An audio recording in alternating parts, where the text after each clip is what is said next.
All right, so I wanted to go over like a bare bones, bare minimum retirement idea just to pass on to you.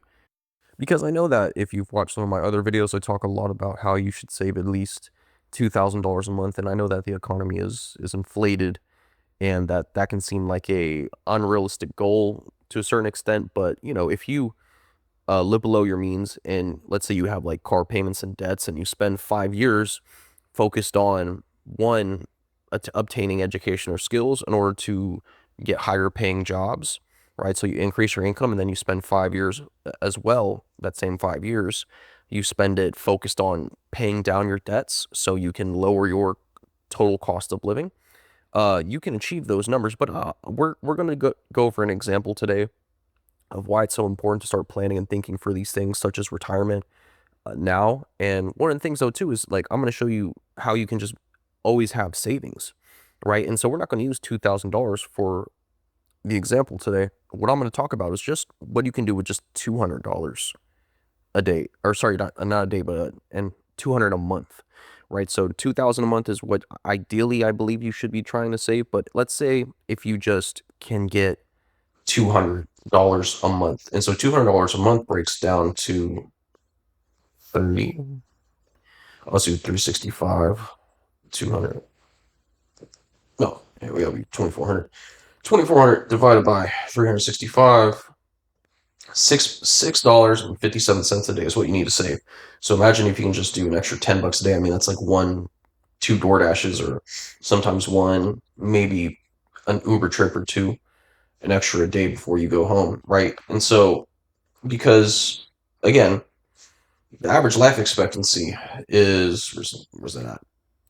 Oh, okay. So look, so let's go. This is the years of life expectancy. So if you look year by year, this is since the 50s, life expectancy continues to increase.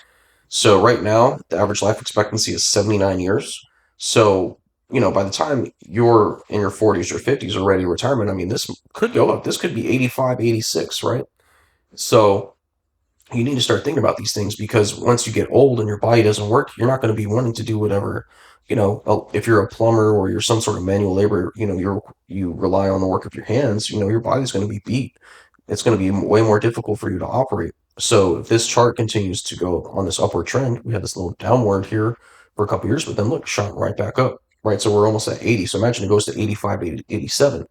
And so what I want to talk today is about setting yourself up for the future, because yes, although you do have Social Security, and I'll go over an example for Social Security as well. What I want to just show you is how powerful it can be if you just set aside like $200 a month. So $200 a month. This is a Roth IRA calculator, what we're looking at here. So your annual contribution is going to be 2,400, and so the average rate of return on a Roth IRA, if we look at it, is normally like 7 to 10%, but I like to use lower numbers because I like to, be preparing to have less money than more money, because that kind of just sets you up, to be on the defensive. And so you're prepared for worst case scenario. That way, if the best case scenario happens, that's all just gravy, right? So this is if you're 20. And so hopefully I can meet some people that are 20, but I'll go over examples of 20, 25, 30. And if you're a little bit older, you just got to start hustling and grinding. So if you're 20 years old and you just set aside every month, you make it religion, $200 a month, right, for to put into a Roth IRA. And let's go over Roth IRA real quick, because some of you guys might not know what that is, and I'm kind of explaining this as if you do. So Roth IRA, what is it? So Roth IRA is an individual retirement account that allows individuals to save for retirement with tax advantages. So those tax advantages, and why a Roth IRA is so great. Keep in mind, you can only put $7,000 a year into it. So there is a maximum limit. You can't just be putting 30, 40 grand. As you see right here, your contribution limits for 2025 are $7,000 if you're under 50. But so you can grow this money with interest tax free, right? And so as long as you don't make a withdrawal before 59 and a half, and I think it's like the account has to have been held for at least 5 years. So this money will be tax free. So by the time you're ready to withdraw the money, you won't have to pay taxes on it, compared to other forms of retirement accounts or investment accounts like index funds, stocks, and traditional IRAs. So let's go over $200. And if you start doing this at 20, right? And your retirement age, we'll say 67, because we're going to combine this with Social Security, because I'm going to give you an example of how you can just have more money, right? So if you just start saving $200 a month and you get a rate of return of 6% a year, by the time you're ready to retire, you'll have over $500,000, right? And I mean, this is just so important because this is just a nest egg. This is just money that you're throwing aside that you're just throwing, not even caring about, right? So let's say if you do 400 bucks a month. Oh, sorry, it'd be 4,800. There we go. You can see now this is $1.2 million when you're 67. So I mean, you can use this money to buy a house, and then you'll also have your Social Security benefits. So let's go over an example with $200. No, sorry, 24. Calculate that, and then we're going to look at a couple things too, because we're going to look at a Social Security calculator. So let's say that you are planning to retire at 67. Let's say you just make $50,000 a year. Right, we're going to look at how much we would receive monthly in Social Security. So your benefits would be $2,000 a month at 67. Now this is good, not really. I mean, because your retirement benefits are $24,000 a year, and you're making 50 grand your whole life. So I mean, this is like bare bones, bare minimum. If you work your entire life, you try to retire at 67, and you're making 50 grand. But what I'm going to show you is the reason why you should be doing this $200 a month into the Roth IRA is because let's calculate it, right? So if you have $578,000 and you're 67, you should live to be at least another 13 years. But again, that's why I showed you the life expectancy graph, because if this goes up to 85, 87, you might have 20 years of life left, and that's a long time to live. And so do you want to be in a nursing home and like shitting your pants and having the nurse like wipe your ass, or do you want to actually have like the ability to take care of yourself? So if we look at $578,000 divided by, say we're going to live for another 15 years, that's $38,000 a year to live off of, and then we divide it by 12. That's $3,200 a month. So we can combine that with our Social Security benefits, and now you have $5,000 a month to live off of. So this again, and this is just with the bare minimum. And the thing is about Social Security is you're setting all this money aside for the future. You can't take lump sums out. Like, you're limited to $2,000 a month.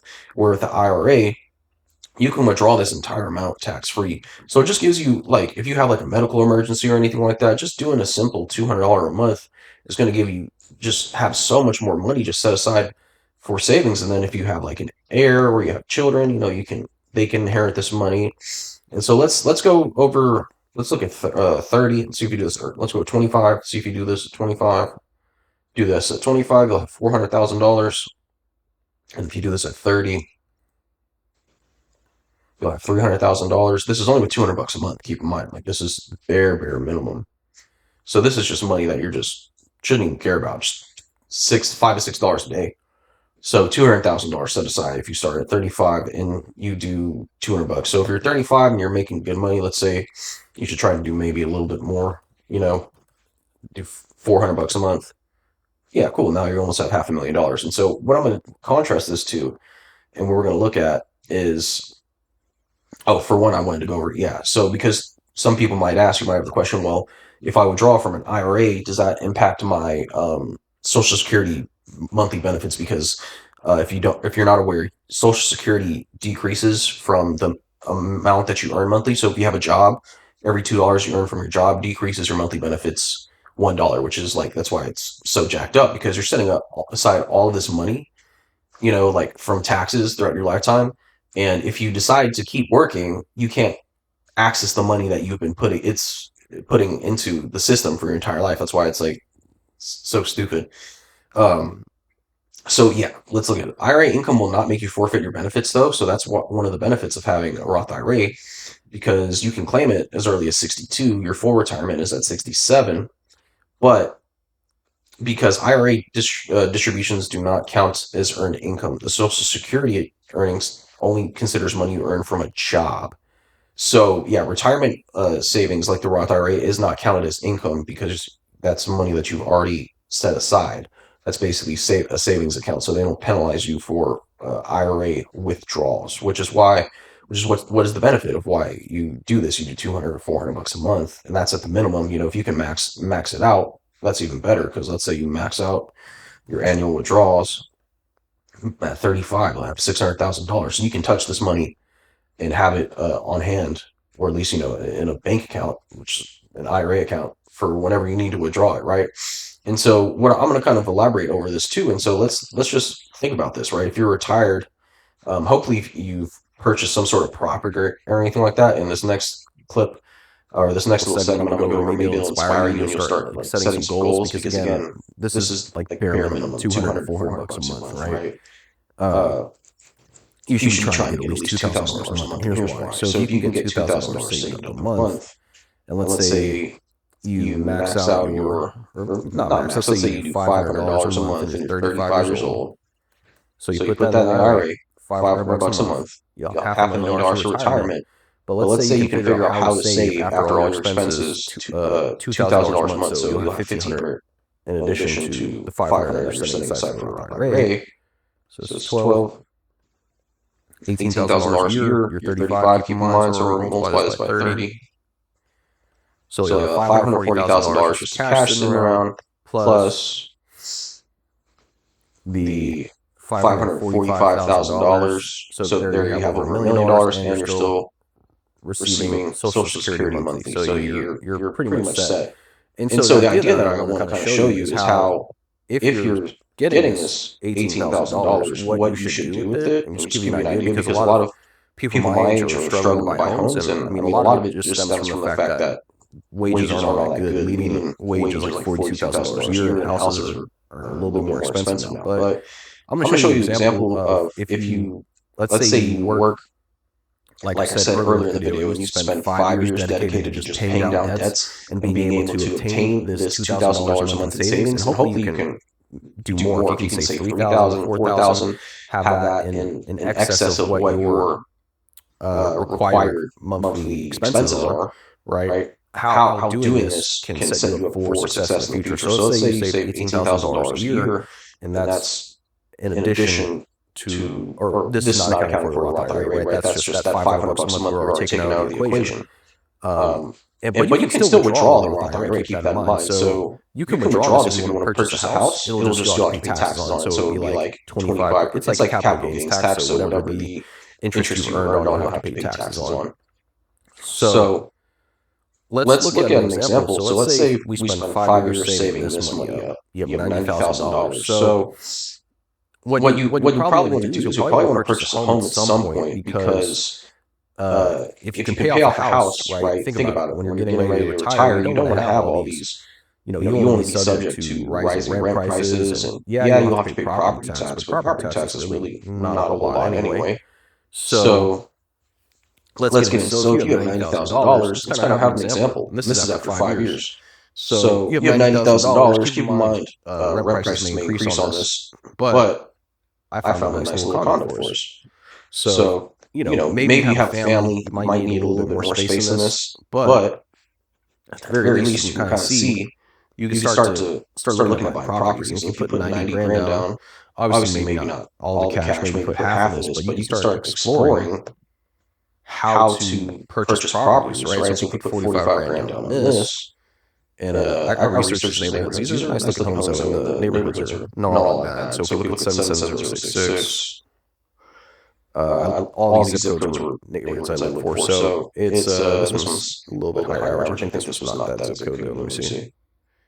Yeah. So this one, the neighborhood wasn't as great.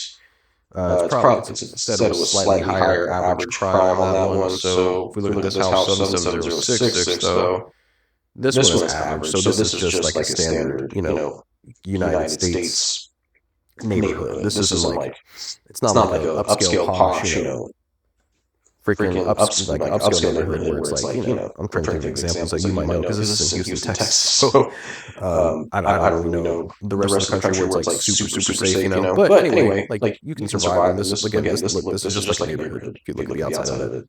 It's just like an average neighborhood. So this is $250,000 house.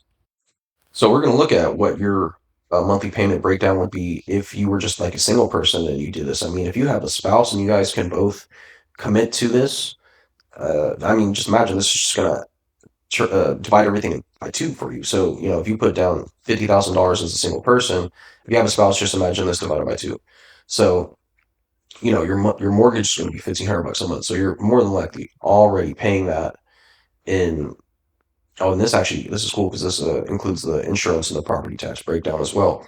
So they're probably already paying this in rent. So you do that $1,500. You also have your 40 grand saved because remember we did this for 5 years and we have $90,000. You're still putting 500 bucks a month into your Roth IRA. And why this is important is because this is to set yourself up for retirement. So, and if you buy this $100,000 condo, right? This was like 113,000, I think. 113,000, right?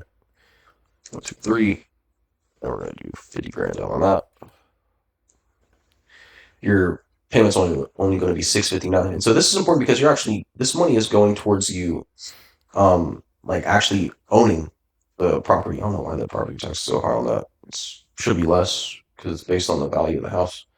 But anyway, so this is going towards something that you're interested to own. So the reason I like the house is because HOA fees, as you can see here, you have to pay an HOA fee, and sometimes this can go up. So, I think it's best to own a home because although your property taxes can go up because the value of your house can increase, property taxes is a little bit more controllable because it's just 1.77% of the total value. So, let's say worst case scenario, your property taxes, like let's say your house eventually becomes 1, 2, 3, $450,000. This is the current Harris County property tax rate, 10177. This is annually what you're reliable for to pay for property taxes, but you pay that monthly. So it's like 600 bucks. So this is a little bit more controllable because eventually, if you own the house, you will still be liable for the property taxes on it. So, but I don't think that you're going to see like a $250,000 home go up to $750,000 or anything like that. And so it's just a way to be a little bit more predictable about what your expenses are going to be monthly. But again, you're owning this $250,000 2,000 square foot home, and this is if the value of it over your lifetime increases to 450,000. You're paying 600 bucks, where you're probably paying $1,600 for a month for like a 600 square foot apartment. So again, let's say you eventually pay this off, right? You have this $250,000 house. You implement this plan. I don't know why this keeps going up. All right. So I guess it adjusts the property tax, so that makes more sense now. So yeah, you're committing to paying this monthly, but after you pay this off, because again you're going to owe this. This is what's so important. So worst case scenario, you're paying 600 bucks a month for the property tax, which is basically like your rent now. But you still own the asset, so you would have a net worth of $450,000 in this scenario if the value of the house actually increases. So let's say if it only goes to 350, well, you got to remember you own this asset, so you can sell this and cash this out eventually. So if we multiply this by 0.0177 divided by 12, then you have a property tax of 516 bucks a month. So, but this goes to planning for retirement. Remember, the whole time we've been setting aside the 500 bucks a month. And so we're 35. So now you own your house, right? Because hopefully you should pay this off. And you own your house, you have $545,000 of money just tucked away, right? Not including the fact that if you get to this $2,000 a month saving mark that I've been talking about, you should have all the money tucked away on that too, right? And so then on top of that, you're also getting your Social Security payments of $2,000. So you can see these are just things that you need to start thinking about. You need to start kind of planning out. Okay, well, how do I save $2,000 a month? How do I start planning for retirement? Because if you get to this age of 35, like you're going to start feeling your body's breaking down. You need to start thinking about what you can do. So when you're 50, you're 50, 60, 45, like when your body just starts deteriorating, you need to have cash in order to supplement the lack of physical ability that you have. And so to end this example, we're going to look at like what you can do because let's say you can only save 500 bucks. Let's do this too because you can use this money to purchase a house, right? So you can use half of this money by the time you retire, cash it out tax free, purchase a house, and now you have still could have like what $200,000 of Roth IRA money. In the worst case scenario, where we're only able to set aside $500 a month, and say you can't do 2,000, but you can do 500, right? You can purchase a house, still have your Social Security benefits here, and still have like 200, 300 grand tucked away to the side. So I'm gonna end it on this. Hopefully you got something from this video, but just keep in mind you should really be considering your future every day. I think you should start thinking about, well, how can I get an extra 15, $20, set aside, because when by the time you're 50, you want to make sure that you are like, you have your finances are squared away, your house is paid, your all your debts are paid down, you have as little living expenses as possible, and you're planning for by the time when your body's not able to provide the labor that is necessary in order for you to survive. So if you like this video, I hope you got something out of it. I'll keep making videos like this, but this has been the base blueprint. Have a great day.